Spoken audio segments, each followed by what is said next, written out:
Théo, donc je suis de l'unité de vie Reflet et donc bénévole logisticien à la Croix-Rouge des Yvelines. Je suis parti du 12 au 15, il me semble, donc pas au même moment que Christiane. Moi, ce qui m'a marqué, ça a surtout été la grande solidarité des gens, que ce soit tant du côté impliqué que du côté Croix-Rouge. Une forte mobilisation, même si c'était pas forcément évident comme situation à gérer pour certaines personnes. Ce qui m'a le plus impressionné, je dirais tous les dégâts qui ont été causés par ces inondations. La présence de médias aussi qui était vraiment qui prenait beaucoup d'espace, trop parfois, et puis après oui, comme je le disais tout à l'heure, cette solidarité qu'il y a entre les gens, quoi. Pas seulement l'aide matérielle, le côté contact social aussi qui était très apprécié par les gens, et on ressentait ça. Et si c'était à refaire, vous le referiez, et pourquoi ? Alors, si c'était à refaire, moi j'irais sans hésiter, parce que je trouve que c'est très important, d'aller aider les gens, d'apporter une aide, parce que je pense que tout à chacun, on aimerait tous être aidés si on était dans cette situation-là. Et aussi parce que c'est une expérience où on rencontre d'autres bénévoles de la Croix-Rouge, d'autres départements. Donc c'est une expérience très enrichissante d'un point de vue personnel. Et je pense même pour nous dans les Yvelines de savoir comment on réagirait dans une situation identique dans notre département.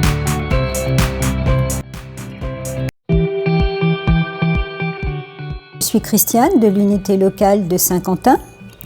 Je suis allée en mission de renfort dans le Pas-de-Calais pour les inondations du jeudi 9 au lundi 13 novembre pour aider la population.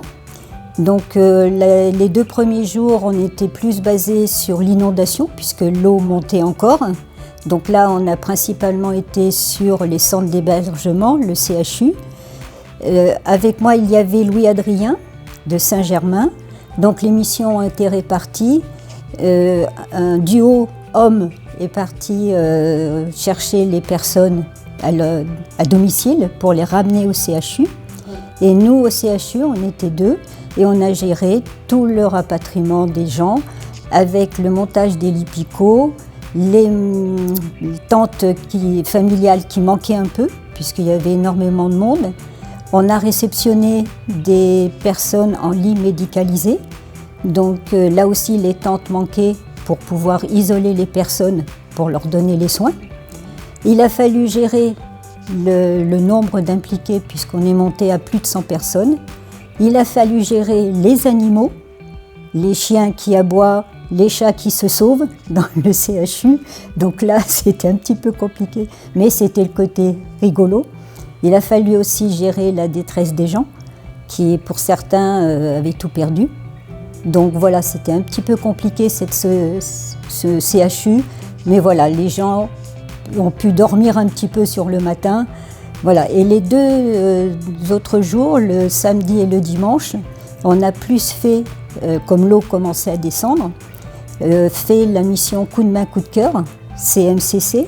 Et là, on allait chez les gens, on sortait les meubles, on raclait la boue, parce que malheureusement, ils ont subi 2 inondations coup sur coup, et ce qui fait que la deuxième était plus importante que la première, donc l'eau avait fait plus de dégâts.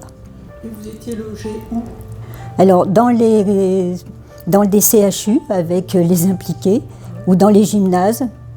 Ben voilà, puis on dormait, on essayait de dormir. Et voilà, les gens nous accueillaient quand même, ils étaient satisfaits de notre accueil, parce que voilà, on leur apportait quand même un soutien. Et on les écoutait beaucoup, parce qu'ils parlaient beaucoup. Et à la fin de la mission, quand on avait fini une maison, suivant les personnes, on laissait la carte Croix-Rouge Écoute pour pouvoir, ils pouvaient appeler quand ils voulaient. Super.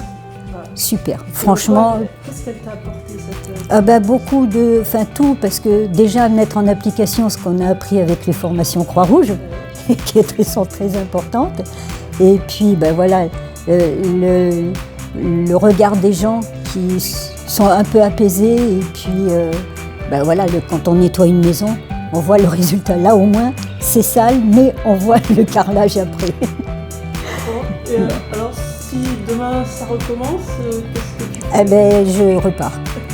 N'importe où, n'importe où.